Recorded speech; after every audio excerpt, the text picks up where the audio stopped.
नमः शिवाय। हरे कृष्ण प्रिय भक्तों, आपका स्वागत है हमारे इस पावन भक्ति चैनल में। आशा करती हूँ कि आप सभी परम मंगल में होंगे, स्वस्थ होंगे, प्रसन्न होंगे। सबसे पहले आप सभी को मार्गशीर्ष मास, जिसे हम अगहन मास भी कहते हैं, की अनंत और अनंत शुभकामनाएं। यह महीना बृहस्पति को शुरू हो जाएगा और यह संपूर्ण रूप से समर्पित है भगवान विष्णु जी को और हमारे प्यारे कन्हैया जी को। भगवान श्री कृष्ण ने श्रीमद् भगवत गीता में कहा है कि मासा नाम मार्गशीर्षो अहम, अर्थात 12 महीनों में मार्गशीर्ष मास मैं स्वयं हूँ। सोचिए, जब भगवान स्वयं कह रहे हैं कि मैं इस महीने में निवास करता हूँ, तो इसका महत्व कितना अपार होगा।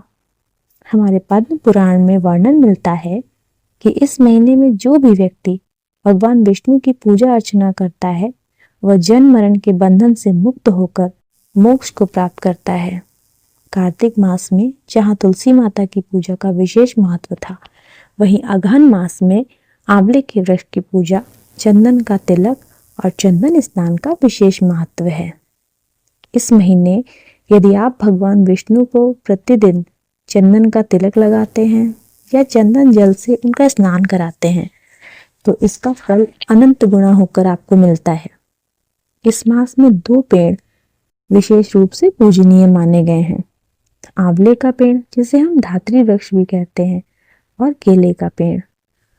आंवले की वृक्ष की परिक्रमा करना, दीपदान करना और आंवले का सेवन करना, तीनों ही अत्यंत शुभ और पुण्यदायक हैं। पीपल के वृक्ष की परिक्रमा और दीपदान भी इस महीने में शुभ फल देता है। यह महीना अपने आप में दिव्यता से भरा हुआ है, क्योंकि इसी महीने में भगवान शिव जी का विवाह माता पार्वती जी के साथ हुआ। इसी महीने में भगवान राम जी का विवाह माता सीता जी के साथ संपन्न हुआ, जिसे हम विवाह पंचमी के रूप में मनाते हैं। और इसी मास में श्री बांके बिहारी जी का प्राकट्य दिवस मनाया जाता है। एकादशी माता की उत्पत्ति भी इसी महीने में हुई, जिसे उत्पन्ना एकादशी कहा जाता है। सोचिए, एक ही महीने में भगवान शिव पार्वती विवाह, राम सीता विवाह और एकादशी माता का प्राकट्य, कितना अद्भुत संयोग है ना। अगहन मास में हमें सूर्योदय से पहले स्नान अवश्य कर लेना चाहिए। और अगर ठंड ज्यादा लगती है तो पानी मुंह में भरकर नहाएं। इससे शरीर में ठंडक नहीं लगेगी, जैसा हमारे हिमालय के योगी करते हैं। भगवान को स्नान कराएं चंदन, जल, तुलसी पत्ते और सुगंधित जल से। भगवान विष्णु को चंदन का तिलक लगाएं। रोज कपूर से आरती करें। कहा गया है कि कपूर से आरती करने से अश्वमेघ यज्ञ के समान फल प्राप्त होता है। अन्न दान करें, चाहे कच्चा अन्न हो या पका हुआ। किसी जरूरतमंद या जीव जंतु को खिलाएं। जिस संकल्प से दान करेंगे, वही इच्छा आपकी पूर्ण होगी।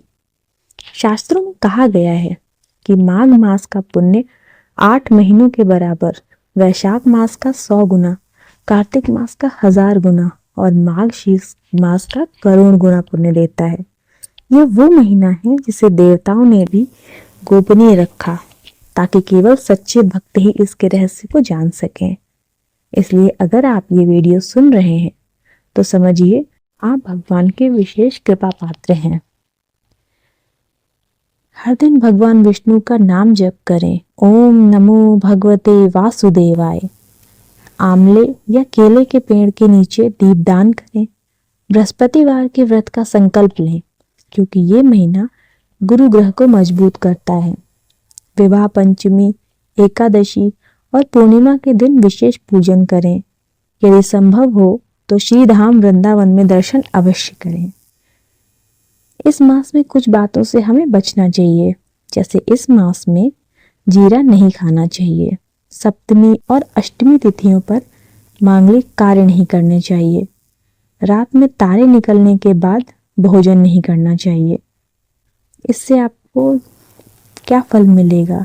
जो व्यक्ति मार्गशीर्ष मास में स्नान, दान, जप, ध्यान और भक्ति करता है, वह भगवान विष्णु का प्रिय पुत्र या पुत्री बन जाता है। विष्णु जी स्वयं ब्रह्मा जी से कहते हैं, हे पुत्र, जो मनुष्य भोर में उठकर स्नान करता है और मुझे समर्पित होकर उपवास करता है, मैं उसे अपना स्वरूप देता हूँ, अर्थात मोक्ष प्रदान करता हूँ।